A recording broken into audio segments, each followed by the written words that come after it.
Hello good morning. तुमचं सगळ्यांचं पुन्हा एकदा माझ्या एका नवीन ब्लॉगमध्ये स्वागत करते. तर आज मी तुम्हाला दाखवते पंढरपूरमधील इस्कॉन टेम्पल. तर आम्ही पण पहिल्यांदाच चाललो होतो, आम्हाला पण काय एवढी माहिती नव्हते, त्यामुळं आम्ही मोबाईलवर मॅप लावला होता आणि मॅप लावून आपलं बघत बघत चाललं होतं. तर नदीच्या पलीकडच्या साईडला होतं आणि आम्ही एवढं पंढरपूरमध्ये राहिलो आहे, पण माहिती नव्हतं हे इस्कॉन टेम्पल. पहिल्यांदाच चाललो होतो बघायला. तर इथं बघू शकता आम्ही आता आलो आहे.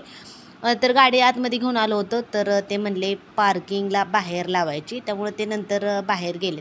पहिल्यांदा चालतो त्यामुळे काय माहिती नव्हतं. तर इथं आहे एक रेस्टॉरंट आहे, तर गोविंदा रेस्टॉरंट पलीकडच्या साईडला पण आहे. आणि इथून आता एंट्री बघूया आता कुठून आहे कशी आहे.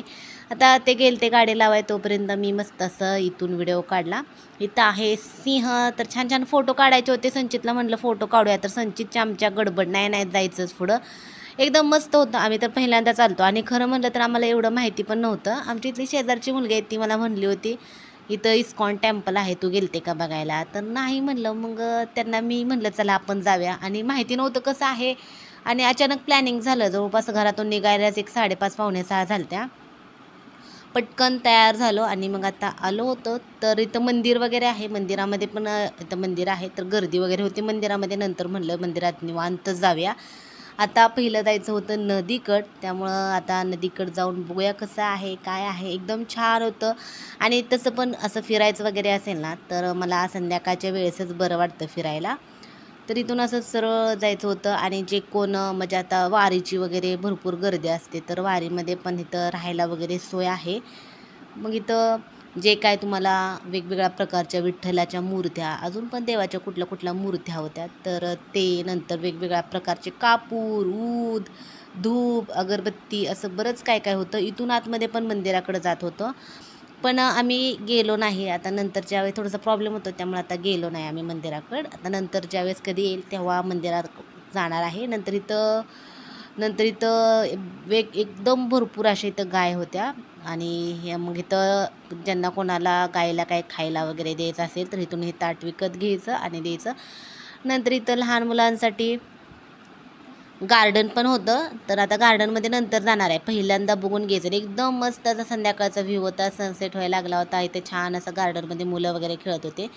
आणि मोठ्यांना आतमध्ये अलाउड नव्हतं, म्हणजे 12 वर्षाच्या मुलांपर्यंतच अलाउड होतं. आणि एकदम छोटासा त्यांनी गेट केला होता, त्यामुळे मोठ्यांना जरी जायचं असेल आतमध्ये, तर आतमध्ये जाऊ पण शकत नव्हतं आपण. नंतर आता इथून खाली जायचं आणि मग आता बघायचं कसं काय आहे. आणि एकदम असं खुश होतो आम्ही. आणि नंतर इथं आल्या असं वाटायला लागलं की अरे इतकं छान आहे, थोडंसं लवकर यायला पाहिजे होतं. नंतर बोटिंग पण करायची होती आम्हाला, पण सगळीकडं थोडं थोडं फिरत बोटिंगपर्यंत पोहोचेपर्यंत मग थोडासा वेळ झाला. आणि मग बोटिंगचा तर आनंद तर घ्यायला पाहिजे की, मग अंधार झाला एवढं छान वाटत नाही. त्यामुळे नंतर आता बोटिंगला नंतर नेक्स्ट टाईम आलं की मग छान असं बोटिंगमध्ये बसायचं. आणि ते बघू शकता किती छान सनसेट व्हायला लागला. एकदम छान असं दिसत होतं, बघून एकदम छान असं वाटत होतं, असं बसच वाटत होतं. पण आम्ही लेट आल्यामुळं एवढं बसायला वगैरे काय मिळालं नाही. सगळं फिरून बघेपर्यंतच अंधार होत गेला. आणि एकदम छान संचितनी बघितलं. आम्ही सगळे असं बघत होतो. हे बघा आता आम्हाला ते आहे ना, तर तिथं जायचं आहे ना, त्यामुळे आम्ही आता खाली आलो. इथं अन्नक्षेत्र पण आहे, इथं बांधलेलं आहे, पण ते टायमिंग 12 ते 3 असं काहीतरी आहे. मग इथून असं खाली गेलो आम्ही आणि एकदम छान छान असं होतं. आणि इथून खाली पण अजून जिना आहे, तर तो पण जिना खाली उतरून जायचा. तर असं आहे, एकदम छान छान वाटत होतं फिरायला. आणि खूप म्हणजे खूप भारी होतं. आणि गाणी पण लावलेली होती, एकदम विठ्ठलाची गाणी वगैरे लावली होती. मग गाणी ऐकत ऐकत प्रत्येक ठिकाणी ना छोटे छोटे असं स्पीकर होते आणि गाणं ऐकायला येत होतं. संचितला ते पण दाखवत होते बघ. असं एकदम छान छान होतं. जेवढं फिरेल तेवढं कमीच आहे बरं का. असं भरपूर वेळ काढून यावं लागतोय. आणि तुम्ही कधी पंढरपूरला आला ना विठ्ठलाचं दर्शन वगैरे घ्यायला, तरी तो गोल्डन नाही, इस्कॉन टेम्पलला नक्की या. एकदम छान आहे इस्कॉन टेम्पल हे. आणि हे बघा इथं दिलेलं पण आहे नाव वगैरे. आणि हे स्पीकर वगैरे लावले होते सगळीकडे छान छान. आहे बघा इथं येऊन आता आम्ही उभा राहिलो. आता आम्हाला इथं खाली पण जायचं आहे. आणि तो फुगड्या वगैरे पण खेळत होते. आता कोण पण म्हणजे आता मी बघितले विठ्ठलाच्या मंदिराजवळ पण असं फुगड्या वगैरे खेळतात. नंतर तुळशी वृंदावन आहे. तुळशी वृंदावनमध्ये पण बायका फुगड्या वगैरे खेळतात. तिथे बघा इथं डॉगो आहे तर झोपला आहे, आतमध्ये आला आहे. आणि इथं पण बघा मी तुम्हाला 2-3 प्रकारने म्हणजे असं 2-3 ठिकाणांनी मी तुम्हाला नदी दाखवले. नाहीतर असं वाटेल की एकाच ठिकाणावरून दाखवते, तर नाही आहे. बघा इथून आता दाखवते, आता नंतर खाली पण जाणार आहे, आता खालून पण दाखवते. आणि रंगपंचमी जरा लांबच होते बरं का, तरी पण इथं रंग कसं काय खेळत होते काय माहिती. नंतर आंघोळी नदीमध्ये आंघोळ पण करत होते. आणि नदीच्या पलीकडच्या साईडला आहे ना तर ते मंदिर आहे, आणि नदीच्या इकडच्या साईडला आहे तर ते इस्कॉन टेम्पल आहे. पण हे एवढं आम्ही म्हणजे माहिती नव्हतं खरं ते इस्कॉन टेम्पल वगैरे असं एवढं जवळ आम्ही राहत असून आम्हाला माहिती नाही. नंतर आता आम्ही आलो आहे सगळ्यात खाली, नदीजवळ आलो आहे खाली. आता इथून थोडंसं बघायचं. आणि मग खरं तर आता इथं खाली यायचं म्हणलं ना तर आम्हाला बोटिंगमध्ये बसायचं होतं, पण इथंपर्यंत येईपर्यंत थोडेसे फोटो वगैरे काढले असं बघेपर्यंत मग खूपच असं असं वाटायला लागले की अंधार पडायला लागला आहे. त्यामुळं मग नाही बसलो आम्ही ह्याच्यामध्ये बोटिंगमध्ये. नंतर आता नेक्स्ट टाईम कधी येईल तेव्हा बोटिंगमध्ये बसायचं. एलिफंट होता तर इकडच्या साईडला पण आम्ही गेलो नाही, वेळ व्हायला लागला. आणि मग ते एलिफंटजवळ पण जाऊन फोटो काढायचे होते. आणि छान छान आहे बघून, एकदम भारी वाटत होतं. तर इथे हे सगळे आहे तर मस्त असं नदीमध्ये अंघोळ करून घेतली. आणि तुम्ही मंदिरात म्हणजे आता विठ्ठलाला आला ना तर पलीकडच्या साईडला गर्दी खरंच खूप जास्त असते. त्यामुळे तुम्ही कधी पण विठ्ठलाला वगैरे आला, यायचं प्लॅनिंग असेल तर तुम्ही इकडे इस्कॉन टेम्पलकडे आहे. इथं होय बघा किती जागा मोकळीच्या मोकळी आहे. तुम्ही बोटिंग पण करू शकता, अंघोळ पण करू शकता. आणि हा नदीचा टोक आहे, त्या पुढच्या साईडला मग ते मंदिराकडचे साईड येते. आणि मंदिराकडच्या साईडला कशी गर्दी जास्त आहे. इकडे यायला रिक्षाला एक 100 रुपये तर घेत असतील, आरामात घेणार.